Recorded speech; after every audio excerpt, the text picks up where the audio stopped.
Бурхтын тоглоомын золиос болгосод. Дэлхий дээр хүний санаанд багтамгүй зарим хачирхалтай явдлуудыг байгалийн хар хүч гэж таамаглах нь бич. Шашныхан ихэвчлэн бурхад газар дэлхий дээр гинэт бууж ирэн зугаагаа гаргахын тулд хийсэн үйлдэл гэх мэт хачин таамаг дэвшүүлэх нь бий.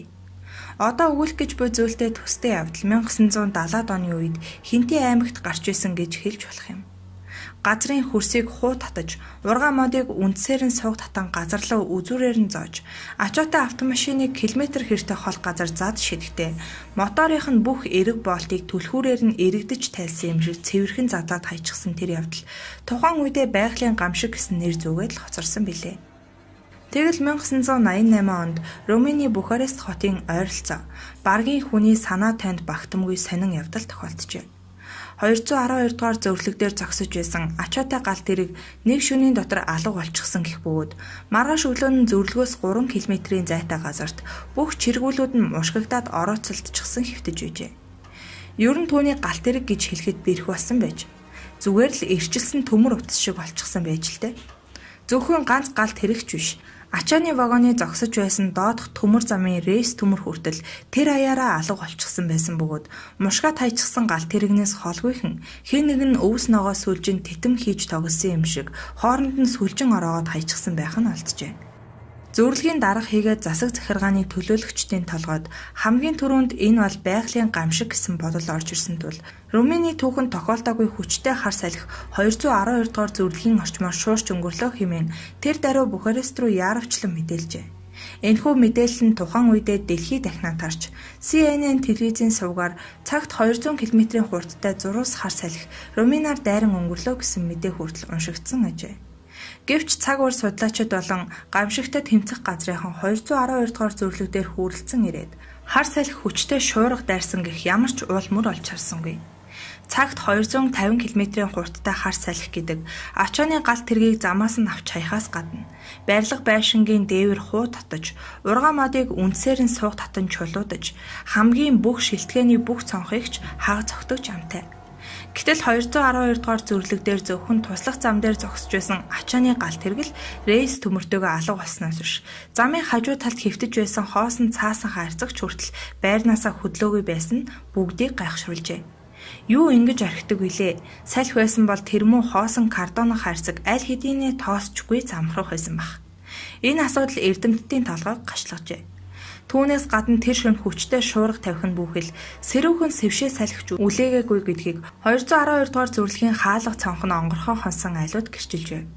Байгалийн асар хүчтэй гамшиг дайрлаа гэсэн мэдээлэл цацагдсантай холбогдсон хөрш зэрэгэлдэх Югослав, Болгар зэрэг орноос байгалийн гамшиг төрсэн иргэдэд хүргэх тусламжийн цуваа хүртэл аль хэдийн хөдөлжөхөд байсан энэ үед Румыны эрх баригчид үнэндээ яах учраа олсонгүй. Уг үйл явдлыг хүчтэй газар хөдлөлт гэж зарлыг гэсэн санаа нэгэн албан тушаалтны толгойд харван орж ирсэн боловч тэр нь тэнэг хүний ч инээдийг хүргэхээс цаашгүй зүйл байлаа. Учир нь хүчтэй газар хөдлөлтөд нэг ч айлын цонх хагараагүй байгааг хэрхэн тайлбарлах вүлээ? Ингээд бүгд ацан шалганд орж ямар гэж авраг биетэй амтан ачаатай галт тэргийг зам төмөртэй хамт сүлжин ороогоод мушгиж орхисныг тогтоохоор тусгай комисс хүртэл томилж үзжээ. Тусгай комисс тухайн үед зөвлөлт талбайд улсын сансар болон үйл мэдэгдэх нисдэг биетүүдийг судалдаг салбартай хамтран сүлжигдэж мушгигдсан галт тэргийг жил гаруй судалсан боловч таймтай зүйл гаргаж чадсангүй. Үлэмж биетэй маш их чадaltaй амтан эсвэл хүн галт тэргийг замтай юутай хэтэн өргөж яваад зугаагаа гаргахын тулд хөнгөн цагаан утас шиг эрчлэн ороож мушгаа шидчихсэн байх гэхээс өөр дүгнэлтийг хийж чадаагүй аж. Ийхүү Бухарестийн ойролцоо 212 дугаар зөвлөгдөр болсон хачин сонин үйл явдлын учир гогцоо одоо хүртэл тайлагдаагүй хэвээрэл байгаа юм. Харин түүнтэй төстэй үйл явдлууд энэ дэлхийн өнцөг болон бүрт шахуу тохиолдсон боловч одоо хүртэл түүний учрыг ойлгож үл чадан их л сайндаа хар гаргийнхантай холбох төдий жишээ татаад орхидог гэж. Жишээ нь 1956 онд Персийн буланд хөвж явсан загасчдын завийг генетхэн үл мэдэгдэх хүч агаар дөргөн хүндэрүүлснэ. Генет доош нь харуулan хүмүүрч дотор нь байсан хүмүүсийг ус руу сэгсрэн унгаасан явдал болсон гэдэг. Загасчид бараг 100 фунтын өндрөөс доош унсан боловч усанд сайн сэлдэг байсныхаа хүчээр амьд үлджээ. Тэд уснаас арай хийн шумбаж ил гарахад завь нь холгүйхэн юу ч болоогүй юм шиг хөвж явсан гэдэг. Кувейтийн загасчдад тохиолдсон энэ явдлыг тэднээс өөр гэрчлэх хүн олдоогүй учраас нэг их сүр дуйлаан бололгүй замхарсан аж. Тэгвэл үүнээс хэдэн хувь илүү дуйлаан тархицвал 1992 онд Боливийн улсын бяцхан усан бомб толох Энад болсон гэдэг. Уг бомбтонд тэр шөнө Аргентины 950 тонн усан төрцтэй, 250 м урт, 80 м өргөн, 3 давхар байшингийн хэртэ өндөр Агамо хэмээх жимс ногоо тээвэрлдэг хөлөг шөнийн 2 цагийн үед ирж зангууга хаян зогсжээ. Хөлгийн усан цэргүүд бүгд эрэг рүү зугаацахаар бууж, онгоцон дээр жижүүр болох 2 усан цэргээс өөр хинч үлдсэнгүй. Мань 2 усан цэрэгч тэр шөнө зүгээр суусангүй. Торхтой портвын дарсанд живж ярхсан байна. Өглөө өөрийн 5 цагийн үед согтуу усан цэргүүдийн зарим нь хөлөг онгоцон дээрээ цуван ирсэн боловч бомбт дээрээс Агамо хөлгийг олсонгүй.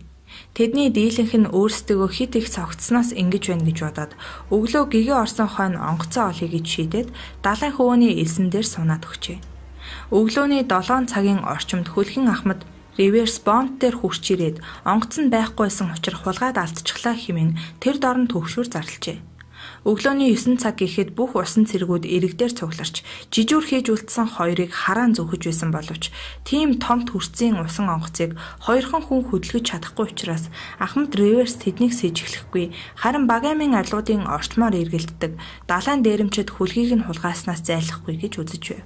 Гэтэл 10 цагийн орчим хөлөг дээр жижүүр хийж үлдсэн хоёр нөхөр далайн хөвөөнд шал согтуу хэвтэж байхыг нөхд нь алж байв.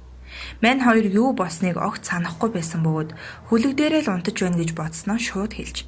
Риверс Ахмадын хүсэлтээр Боливийн цэргийн нисэх онгоцууд Эна бомбын ойр хаваар хөвж яваа байж мэдэх Агамо хөлгийг олохоор тавцангаас хуржээ.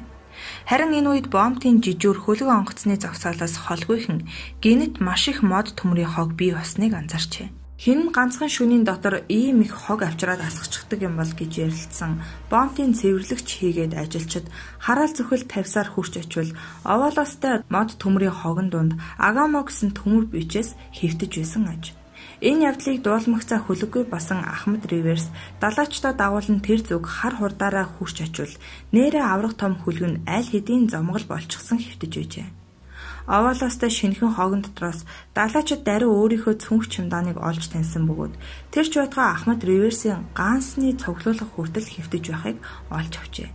Хөлгийн Ахмад хогон доор нилээд сэлгүүцсний эцэст ганцхан шөнийн дотор үл мэдэгдэх сахилгагүй этгээдүүд Агамо хөлгийг эвдэн сүйтгэж задлан боснуулаад хайсныг анзаарчээ. Гэхдээ түүний хөлгийг зүгээр ч нэг цөм зохиод хайсангүй. Бүх эрэг болтыг маш нямбай тайлж, эвээр нь салгаж аятайхан задлсан байхыг анзаарсан байна.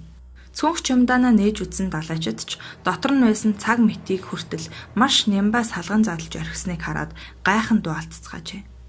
Арай л далайчдын хувцсыг ойдлоор нь салгаагүй байж. Энэ хачин жигтэй явдлын шуугаан тэр даруй Боливийн нийслэлд хүрч төв телевизийн сурвалжлагчид нисж ирээд бараг л дэлхийн нийтийн дуйлайн тарих нэвтрүүлэг цацсан боловч олон хүмүүс уг үйл явдлыг урьдаас зориуд бэлтгэсэн шоу гэж үзээд хайхралгүй орхисон ажээ.